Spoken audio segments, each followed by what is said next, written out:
ಜಿಲ್ಲಾಧಿಕಾರಿಗಳ ಕ್ರಿಯಾ ಯೋಜನೆ ಕ್ಷೇತ್ರದ ಶಾಸಕಿ ಶ್ರೀಮತಿ ರೂಪಕಲಾ ಎಂ ಶಶಿಧರ್ ಅವರ ದೂರದೃಷ್ಟಿ ಮತ್ತು ನಿರ್ದೇಶನ ಹಾಗೂ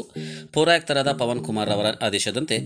ನಗರಸಭಾ ಸಾಮಾನ್ಯ ನಿಧಿಯಿಂದ ಸುಮಾರು 1,63,00,000 ರು ವೆಚ್ಚದಲ್ಲಿ ಕೆಜಿಎಫ್ನ ಟೋಲ್ಗೇಟ್ ಇಂದ ಆಂಡರ್ಸನ್ ಪೇಟೆಯ ರಾಜೇಶ್ ಕ್ಯಾಂಪ್ ರವರೆಗೆ ವಿದ್ಯುತ್ ದೀಪಗಳನ್ನು ಅಳವಡಿಸಲಾಗುತ್ತಿದ್ದು ಅತಿ ಶೀಘ್ರದಲ್ಲಿ ಶಾಸಕರು ಉದ್ಘಾಟಿಸಲಿದ್ದಾರೆ.